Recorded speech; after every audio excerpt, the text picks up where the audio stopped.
මම අල්ලස දූෂණ ආතිරේ පුරවැසි බලයේ සභාපති ජාමනී කමන්තුෂාර අද මානහිමිකම් කොමිෂන් සභාවට පැමිණිල්ලක් දාපු එකකට නැවත විභාගයට ලක් කරන්න කියලා ලියුමක් යොමු කරන්නා විශේෂයෙන්ම 2017 වර්ෂයේදී මේ රටේ තෙල් පොලිමර් රනිල් වික්‍රමසිංහ කාලෙත් ඇති වුණා.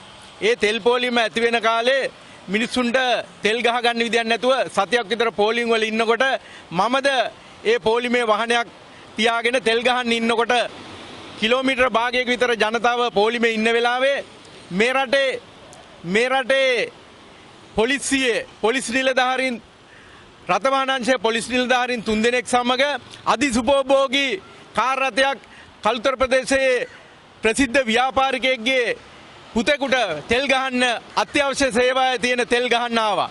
ඒ වෙලාවේ මම පොලිමේ රටේ ජනතාව වෙනුවෙන් මේ වෙන අසාධාරණයට හේතු වෙලා අසාධාරණයට එරෙහිව හඬ නැගුවයි කියලා කළුතර දකුණු පොලිසියෙන් 2017 වසරේදී මට නඩුවක් පවරනවා අනීතිකව. ඒ වගේම මට කියන්න ඕනේ නඩුව පවරන්නට පෙර මාව අනීතිකව අත්අඩංගුවට අරගෙන මාව මරන්න හදන ආයුධ දාලා නියෝජ්‍ය පොලිස්පති රන්මල් කොඩිතුවක්කු විසින්.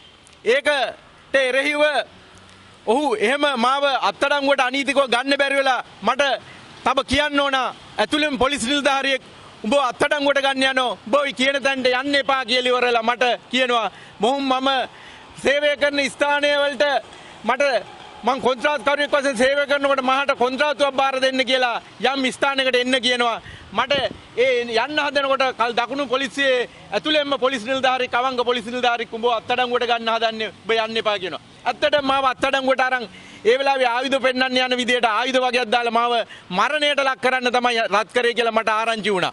ඒවා ප්‍රසිද්ධ මාධ්‍යයේ ඒ වෙනකොට මේ සිද්ධිය සිරස මාධ්‍ය ඇතුළු පුවත්පත්වල මේ ගැන එළිදරව් කරාම මේ වීඩියෝ සංසරණය වුණාම මාව අත්අඩංගුවට ගන්නවා.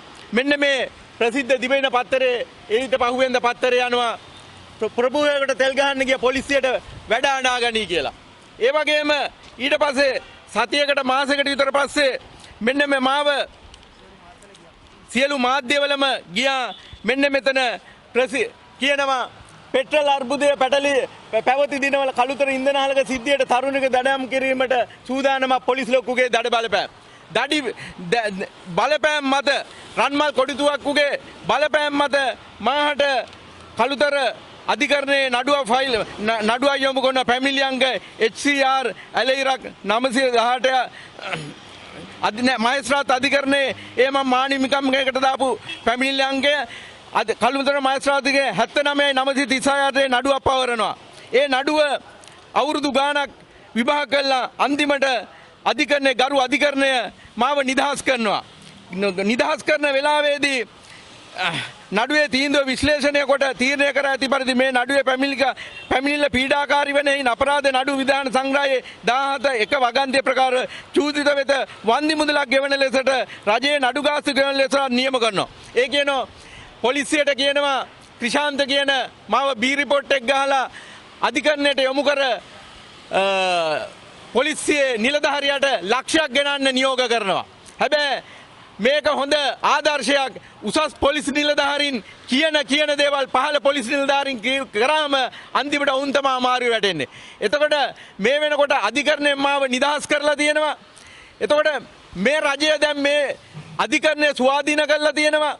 ඒ වගේම තීන්දුව తీරන ගැනීමට පොලිස් නිලධාරීන්ට සහ අධිකරණයට ස්වාධීනව ඉඩ දීලා තියෙනවා. ඒ අතර පොලිසියේ ඉන්නෝ මේ අධිකරණ අනීතික ක්‍රියාවලට යොමු වෙන පොලිස් නිලධාරීන්. එම පොලිස් නිලධාරීන්ට කියන්න ඕන රටේ ජනතාව පීඩාවටපත් කරලා බොරු නඩු දාලා තීන්දුව తీරන ගන්න එපා. එහෙම වුණොත් වෙන්නේ කවදා හරි අධිකරණ ක්‍රියාමාර්ගයකින් අපහසුතාවයටපත් වෙන්නේ පහළ පොලිස් නිලධාරීන්ට. එම නිසා කරුණාකරලා කියනවා අද මේ නඩුව යන අවස්ථාවේ මම මානහිමිකම් කමිටුවට පැමිණිලි කරලා තිබුණා. මානහිමිකම් කමිෂන් සභාවේ වෙලාවයි කිව්වා නඩු දෙකක් යන ඉඳා ඔහුගේ ෆයිල් එක වහ තබන්න තීරණය කරා. අද දිනේ ඇවිල්ලා මම නඩුවෙන් නිදහස් කරලා තියෙන ඉඳා නැවත මානහිමිකම් කමිෂන් සභාව නඩුව පවත්වාගෙන යන්න කියලා මම ලිපියක් බාර දුන්නා. මානහිමිකම් කමිෂන් සභාවට කියන්නේ මෙන්න මේ නියෝජ්‍ය පොලිස්පති රන්මල් කොඩිතුවක්කුවට එරෙහිව මානව හිමිකම් මහජනතාව රටේ මහජනතාවට මානව හිමිකම් කඩ කරපු පොලිස් නිලධාරියෙක් ඒ වගේ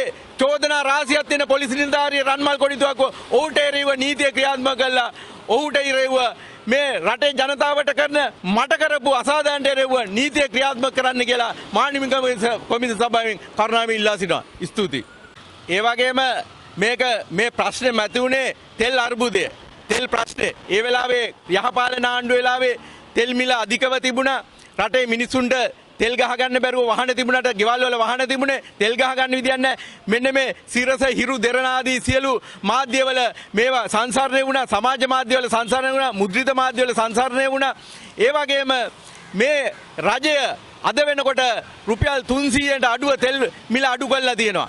එම නිසා මේ රටේ මහ ජනතාවට ස්වාධීනව තමන්ගේ රාජකාරියක් කරන තව තවත් මම කියනවා මේ රජයට ඒ වගේම ඩීසල් මිලත් අඩු කරන්න කියලා. ඩීසල් මිල අඩු කරොත් මේ රටේ මහ ජනතාවට ලොකු සාහනයක් වෙනවා. ඩීසල් වලින් සෑහෙන වාහන දුවන්නේ. ඒතකොට බඩු මිල අඩු වෙනවා. රජයට කියනවා ඩීසල් මිලත් අඩු කරන්න කියලා. ඒ වගේම මේ රටේ මේ වෙනකොට යම් මට්ටමකට තෙල් මිල අඩු වෙගෙන යනවා. රටේ අර්බුදකාරිය විසඳීගෙන යනවා. මේ රජයට හොඳයි කියන තත්ත්වයට මිනිස්සු ඇවිල්ලා තියෙනවා. එම නිසා කියනවා තෙල් පෝලිම් මෙන්න දෙන්න නැති වෙන්න මේ රටේ මහ ජනතාවට ආයි තෙල් පෝලිම් වල ඉන්න නැති වෙන්න මට මේ අනීතික ක්‍රියාවට මුහුණ දෙන්න උනේ මට නඩු කියන්න උනේ තෙල් පෝලිම් නැති වුණා ඉඳා. එම නිසා කිසිම රජයකින් ආයි තෙල් පෝලිමක් ඇති නැති වෙන්න විදියට කරුණා කරලා වැඩ කරන්න කියලා රජවල් වලට කියනවා. ඒ වගේම කියනවා විපක්ෂයටත් රජය අපහසුතාවයට පත් කරන්න එපා. රජයේ වැරදි අපි විවේචන කරනවා වගේ වැරදි දේවල් විවේචනය කරන්න. හොඳ දේවල් වලට හොඳයි කියන්න, වැරදි දේවල් වැරදි කියන විපක්ෂයත් සහ රටේ මහ ජනතාවක් සාබුද්ධිකව හිතන්න කියලා අපේ මහ ජනතාවට කියලා සිටිනවා. විදුලි බිලට වඩා ජල බිල එනවා විශාල වශයෙන්. මේ නිකම් පොළොවෙන් හම්බ වෙන වතුර ටික. ඇයි මේ ජල බිල කියන ඔබතුමන්ලා කවුරු කතා කරන්නේ ඒක පරදාන්න කියලා? නෑ ජල බිල කියන්නේ ජල බිල අඩු වෙන්න ඕන. ඒ වගේම නාස්තිය. මෙන්න මේ හැම තැනම විදුලි බිලද, ජල බිලද, තෙල් වලද නාස්තිය, දූෂණය, වංචාව තියෙනවා. සමහර අපි දකිනවා මේ පාර යනකොට මම දුරකථනයෙන් කතා කරලා සමහර රාජ්‍ය වෝටර් බෝඩ් එකට කතා කරනවා දවස් ගණන් වතුර යනවා ඒ නිලධාරීන් ඒව හදන්න.